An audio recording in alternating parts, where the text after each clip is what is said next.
Hello. Been a really crazy couple days. So I'm a little bit behind, but apparently it's fine. Um, so it's just been super emotional and super emotional and heart-wrenching few days. Except for, I mean, the weekend was great. I mean, don't get me wrong, the weekend was wonderful. I had the grandkids and here and over. I am just not comfortable. Let me get up. So they spent the night and it was so fun. I love it when they come and spend the night and chill with Mama and Papa. It makes my whole day better, my whole life better. Those kids are a part of me. They're, grandkids. Anyway, so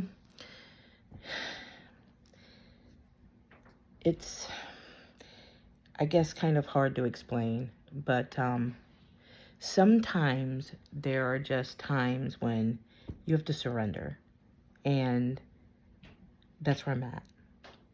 I'm at a state of surrender, and I have limited time. We all have limited time, honestly, not just me.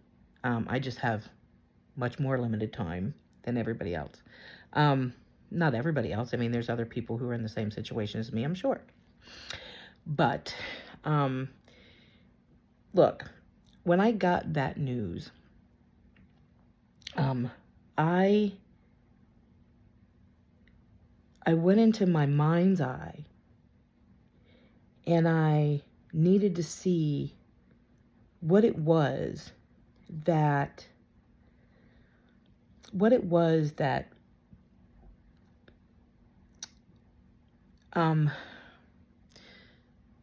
want to say outcasted me, right? What is it that people can't handle? And I know when I was younger, I was loud, boisterous. I have my own opinion. I think for myself. And I was shooting for success. There have been so many naysayers and the business is fake. It's not real. And now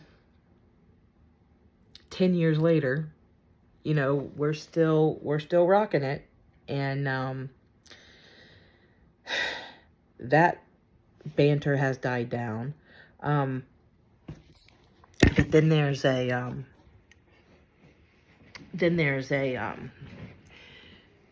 I went through a stage of, what's wrong with me? You know what I mean? Like, what's wrong with me? What's wrong with me that, I don't communicate with much of my family anymore? What is it?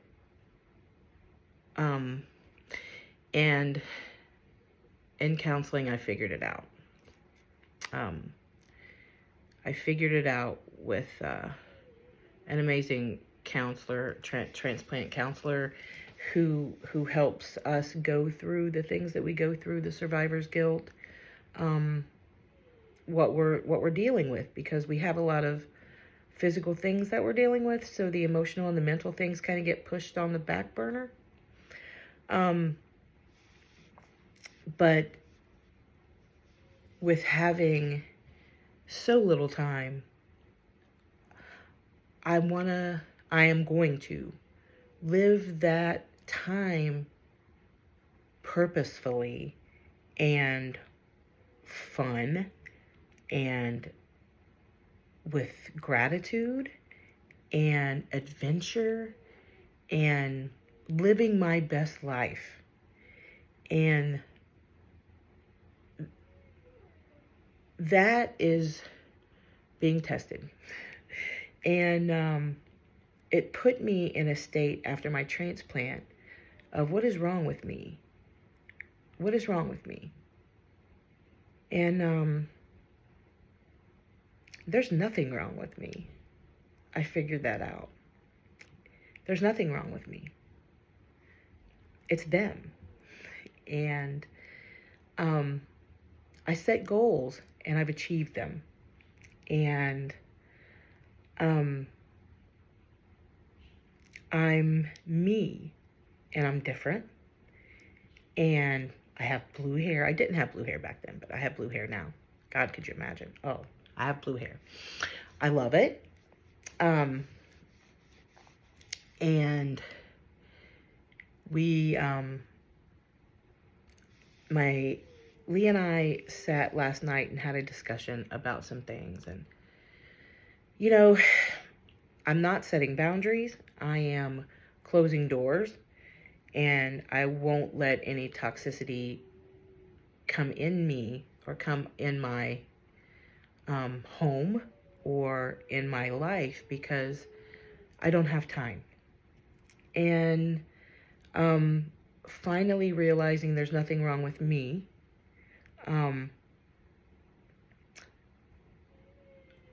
You know, there's an entire family here, and not one person, not one of them, can tell me what I've done to them personally.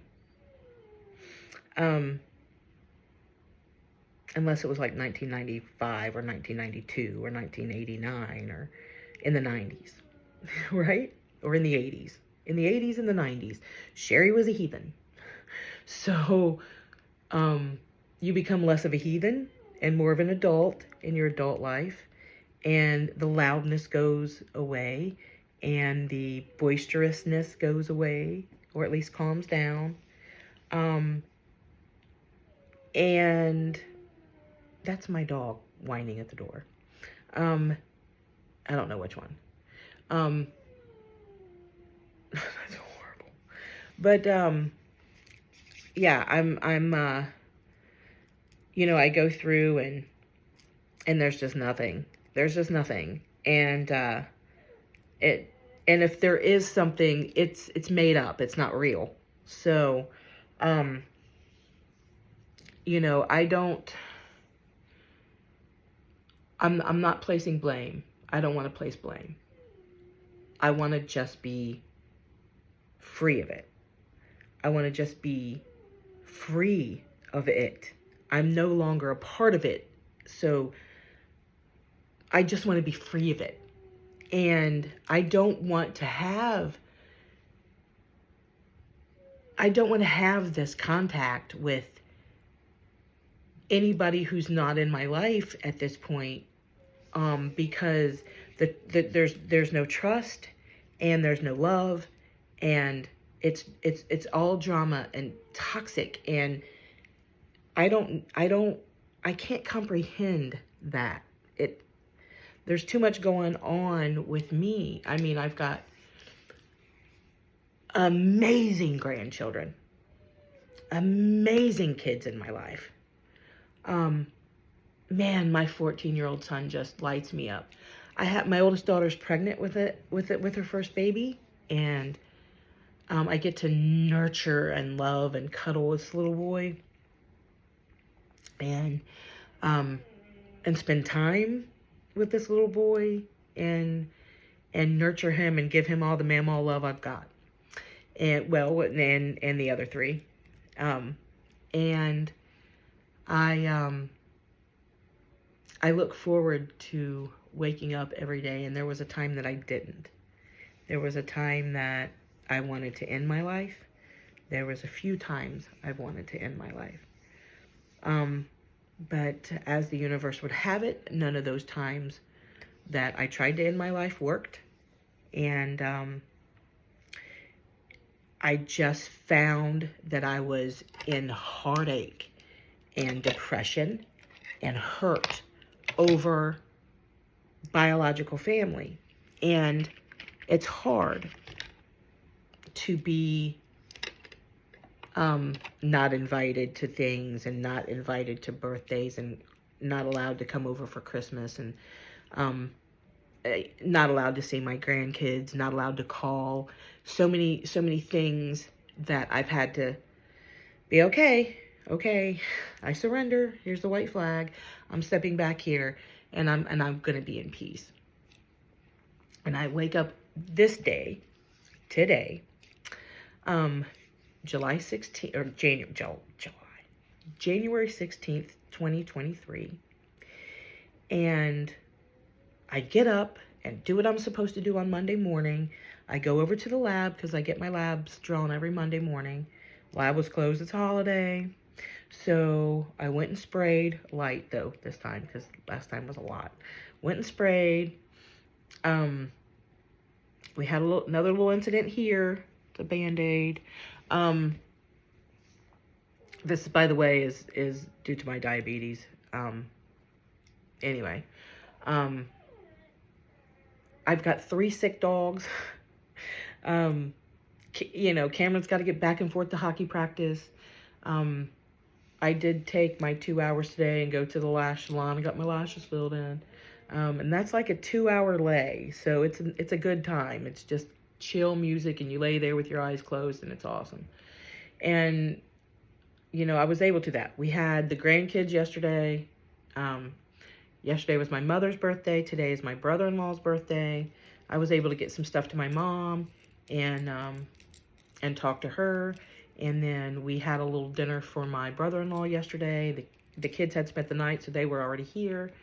And we just had, we went out to look at cars. And then we came back here and had some dinner and just hung out and chilled for a little while. And then I was able to have my little time at night where I just chill out. And then I have a little bit of insomnia going on. So I'm working through that. My medication. But there's this issue with my sugar still. My sugar's still in the 300s. And like I woke up this morning, it was 360 something. It's just hanging out in the 300s still. They are still mentioning insulin pump. I'm not type 1 diabetic. I'm type 2. They usually do that for type 1s. But ever so often they do it for type 2 because my sugar's just uncontrollable. It's just got a mind of its own. I'm very picky in what I eat. I'm very picky in what I drink. Very picky about everything when it comes to my diabetes because I'm tired of being in the hospital. I've freed myself of so much and I want to stay there. And today's vlog is what they're calling it, is just expressing myself and getting some feelings out. And none of my family's on here because why, you know what I mean? When I say family, I mean biological family because I have a family. But my biological family's not here. They weren't there when I was in hospice care. They were not there when I had a transplant. They were not there, and they're still not here. And there's boundaries that I've put up when it comes to me and my peace. I live a very happy life now, and I'm tired, and my bladder wants to not work again. And I'm not feeling going to festivals with a Foley again. I got plenty of self-caths, so if I have a problem, I'm able to self-cath, but I had to see my bladder doctor, and that wasn't a good thing. The interesting thing is I had this implant in my back. It's called an InterStim by Medtronics. And it was an implant that went into my back, connected to my spine, and it shot electrical pulses to my bladder just to stimulate it, right? And it just didn't work.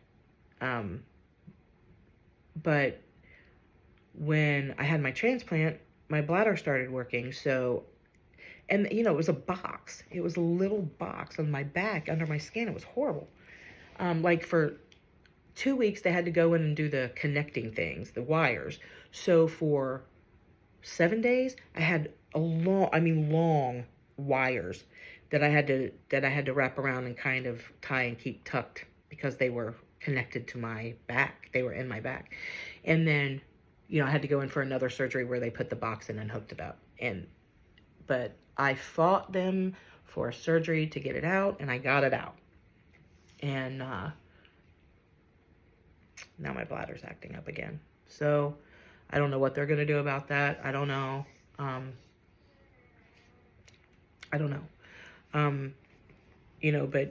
I'm doing this with my health, and I'm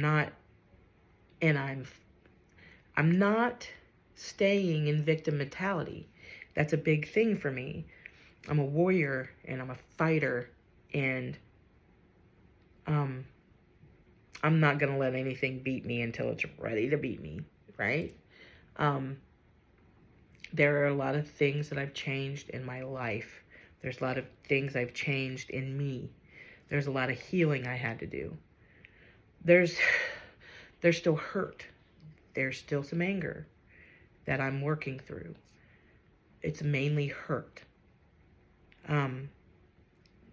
When someone isn't well and they're dying, the people who love you come around and are there for you. And the people who I thought loved me were not there. That was a big thing for me to work out in counseling, is the fact that it didn't matter if I was dying or not. I was that bad of a person. I was that horrible of a human being.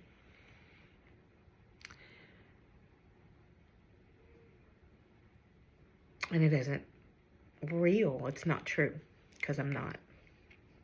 I'm a good person. I'm a great human being. And there are things in my life that I've done that I'm admitting to anybody who asked. There are things that people have said I have done that I haven't done. Family and friends, former friends and former family. And people are going to believe what they want to believe. But I know in my heart and my soul that I'm not a bad person.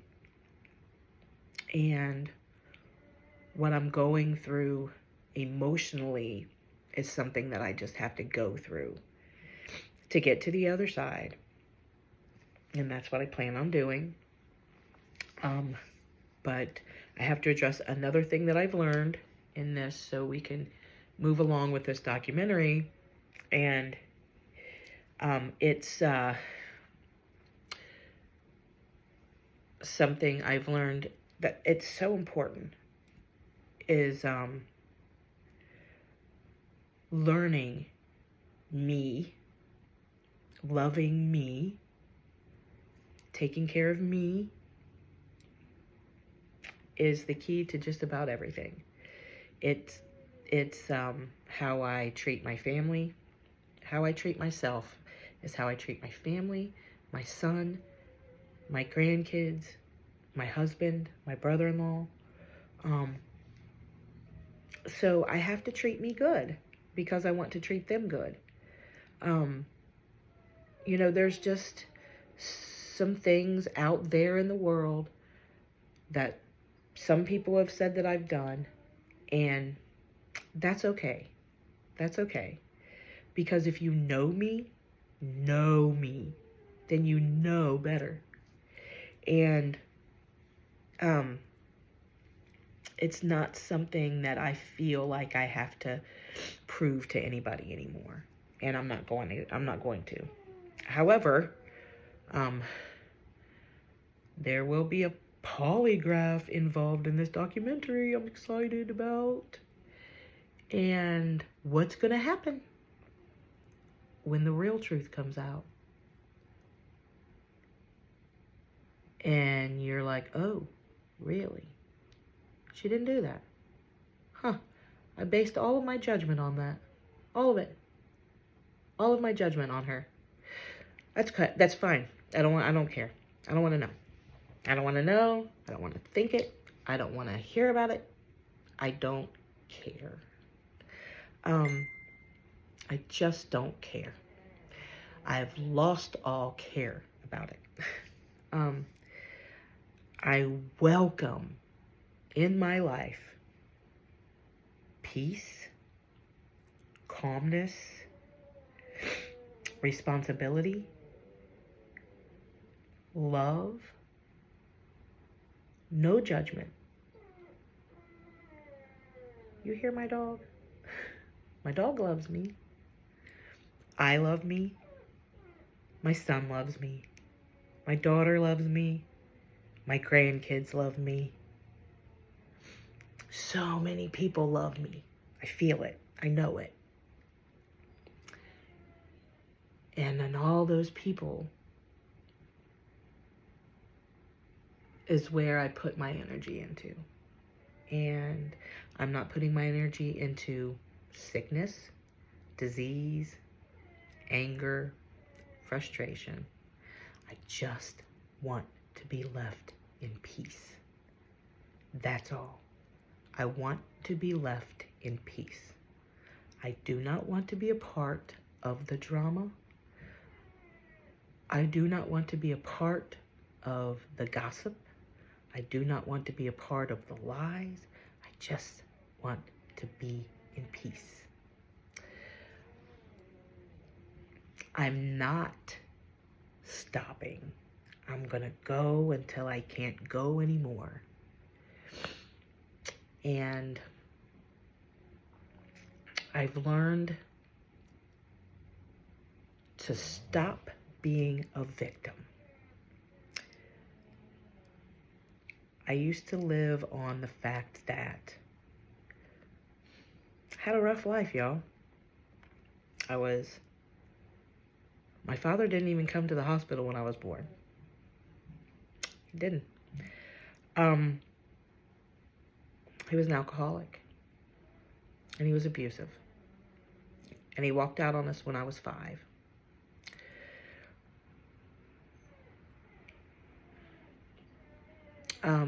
My mother remarried. And when I was 10, I was being groomed. When I was 9, I was being groomed. When I was 10, the abuse started slowly, the sexual abuse. I was sexually abused through 14, maybe, even later. There was so much fear involved in that. Should I, could I, would I have said anything? Finally did, when he was planning on leaving the country, and called a family meeting, and I called him out on it, and everybody was there, but nobody remembers. There were things happening when I was younger.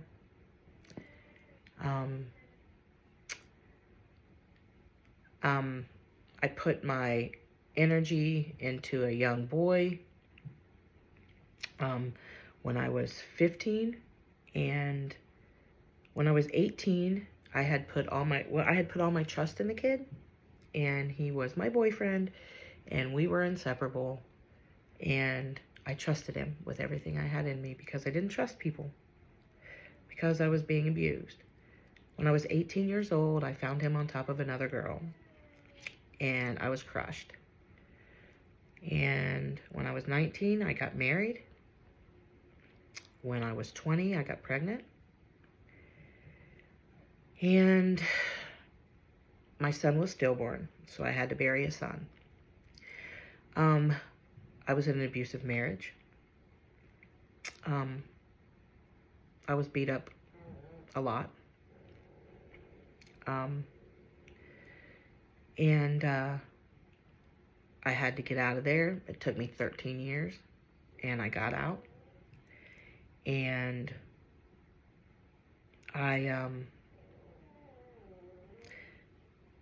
it was 2002, I got in trouble. Every bit of that story is on YouTube.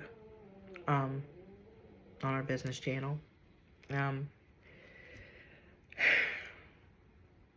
I took some fall for somebody else, but I wasn't innocent in any way, shape, or form. I put my children in danger, and I got a child endangerment charge and a theft charge. There were circumstances surrounding that I would be more than willing to discuss with anybody who wants to know. I have the transcripts. I have the paperwork that comes along with that 20 years ago case. 20 years ago, by the way. And you know, I've had a few little health issues, but you know, I fought off liver disease. My father died when I was 25. I fought off liver disease. I've had a toxic family. And now I'm happy. I'm content with my past. I'm healing from so much, physically, mentally, and emotionally. I'm super happy. I have an amazing husband. And my dogs are awesome. And she is just whining her little heart out to get in this room. And it's been 26 minutes, so I'm going to wrap it up. But I've learned a lot. And I know that in the few years I have left, that I'm not going to let anything destroy 1 minute. Not one of my minutes. Not even one. And I'm going to live happily. I'm going to live a life of fulfillment. There are certain things that I want to do, and I'm going to do them. And I'm learning patience. But the most important is you got to know when to stop. You got to know when to stop participating. You got to know when to stop listening. You've got to know when to stop. And it's time to stop. It is. It's time to stop. I'm happy. So it's time to stop any negativity, and start living all positively. Things happen. I go to the lab's closed, right? It's a holiday. Come off, stop at the tanning salon. Somebody was in the regular spray booth that I go into, so I had to use the other one. Fine. I was able to get up and get my lashes done flawlessly, and then come home, and drama ensued on the outside of the home. And I was beginning to let it get to me, but I've learned to stop. So, when you find yourself in a position where it's overwhelming all around you, it's physical, mental, and emotional, and it's all there, and you can't take it anymore, it's just time to stop. Just stop. Just stop. And that's what I've learned. To just stop. Stop participating. Stop being involved. Stop saying things. Stop doing things. Stop thinking about it. Stop crying. Stop missing. They don't miss you. Stop crying. They're not crying over you. Stop thinking. They're not thinking about you. Go on. And when it keeps happening, it becomes an obsession. Right? Right. So, I am learning to love deeply and affectionately. And it's taken me a long time because I wasn't raised with affection and hugs and kisses. I just wasn't. But now I want to hug and I want to kiss these babies and I want to, which you're really not supposed to do, by the way, but play with them, teach them how to say mammal. And I love it when they take bubble baths in my bathtub and they're having a blast, and we're getting ready for bed and getting jammies on and going downstairs and get a snack and all the little minor things that people take for granted. I am staying in those moments of love and peace, right? So there's that 30 minutes of just ranting. Surely you can use something from that. Thank y'all for watching. I'll be back.